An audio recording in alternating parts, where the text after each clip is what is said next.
ক্ষমতায় গেলে বিএনপি মানুষের ভোটের অধিকার ও বাক স্বাধীনতা নিশ্চিত করবে বলে প্রতিশ্রুতি দিয়েছেন দলটির ভারপ্রাপ্ত চেয়ারম্যান তারেক রহমান।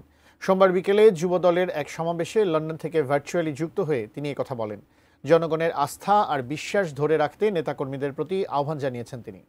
আরও জানাচ্ছেন আমিনুল ইসলাম। জুলাই আগস্ট গণ অভ্যুত্থানের বর্ষপূর্তি উপলক্ষে রাজধানীর ইনস্টিটিউশন অব ইঞ্জিনিয়ার্স মিলনায়তনে আলোচনা সভার আয়োজন করে জাতীয়তাবাদী যুবদল। এতে জুলাই অভ্যুত্থানে যুবদলের অবদান ও শহীদ নেতাকর্মীদের তথ্য তুলে ধরা হয়। সম্মাননা ক্রেস্ট ও আর্থিক অনুদান দেওয়া হয় যুবদলের ৭৮ শহীদ পরিবারকে। অনুষ্ঠানে বিএনপির স্থায়ী কমিটির সদস্য মির্জা আব্বাস বলেন, গণতন্ত্রকে সুসংহত করার যে সুযোগ এসেছে তা নষ্ট করতে সরকারের ভেতরে ও বাইরে ষড়যন্ত্র চলছে। গণতন্ত্রকে প্রতিষ্ঠা করার জন্য একটা সুবর্ণ সুযোগ, এই সুযোগ নষ্ট করার জন্য আজকে সরকারের মধ্যে, সরকারের বাইরে, বিএনপির বাইরে বেশ কিছু ষড়যন্ত্র চলছে আমরা দেখতে পাচ্ছি। কথায় কথায় তারা বিএনপির বিরুদ্ধে কথা বলছে, বিএনপিকে খাটো করে কথা বলছে। তারা ধরেই নিয়েছে বিএনপি আগামীতে ক্ষমতায় আসবে। গণতন্ত্র উত্তরণের পথে প্রতিবন্ধকতা সৃষ্টির ষড়যন্ত্র সফল হবে না বলেন দলটির মহাসচিব মির্জা ফখরুল ইসলাম আলমগীর। যখনই দেশ ধ্বংসপ্রাপ্ত হয়, যখনই অর্থনীতি ধ্বংস হয়ে যায়, তখনই বিএনপি সেই দায়িত্বে এসে পড়ে এটাকে আবার পুনর্গঠন করার জন্য। অ্যান্টিব্যাকটেরিয়াল অ্যাডিটিভ যুক্ত সেরা ওয়াটার ট্যাঙ্ক বিশুদ্ধ পানিতে ব্যাকটেরিয়া জন্মাতে দেয় না। প্রতিটি সময় তাই ঘটেছে।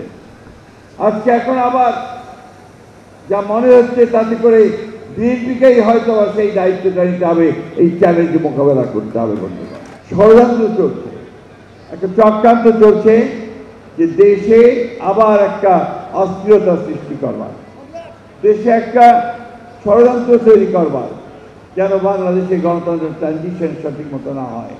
কিন্তু আমরা এটা বিশ্বাস করি বাংলাদেশ জাতীয়তাবাদী দল, যুবদল, ছাত্রদল যতদিন তারা টিকে থাকবে ততদিন এই দেশে এই গণতন্ত্রকে ধ্বংস করবার কোনো শক্তি কখনো তৈরি হতে পারবে না।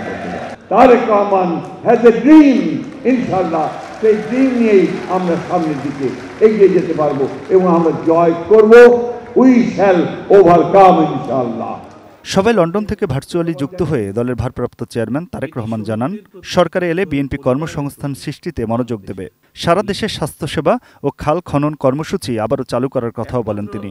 শহীদদের আকাঙ্ক্ষার বাংলাদেশ গঠনের মাধ্যমেই তাদের এই ঋণ পরিশোধ করা সম্ভব বলে আমি মনে করি। যে প্রত্যাশা নিয়ে তারা রাজপথে নেমে এসেছিলেন, সেই প্রত্যাশা বাস্তবায়নের কাজ শুরু করা। তারেক রহমান বলেন, জনগণের আস্থার প্রতিদান দিতে বিএনপির সব অঙ্গ ও সহযোগী সংগঠনের নেতাকর্মীদের প্রতি আহ্বান জানান তিনি। আপনাদের প্রতি জনগণের সেই আস্থা ও বিশ্বাস ধরে রাখুন। মনে রাখবেন, জনগণের আস্থা অর্জন করতে পারলে আপনি নেতা, জনগণ প্রত্যাখ্যান করলে আপনি নেতা নন। প্রশাসনিক সহায়তায় নেতৃত্ব হয়তো প্রদর্শন করা যায়, কিন্তু জনগণ সহায়তা করলে নেতৃত্ব দেওয়া যায়। Aminul Islam, ATN news, Dhaka.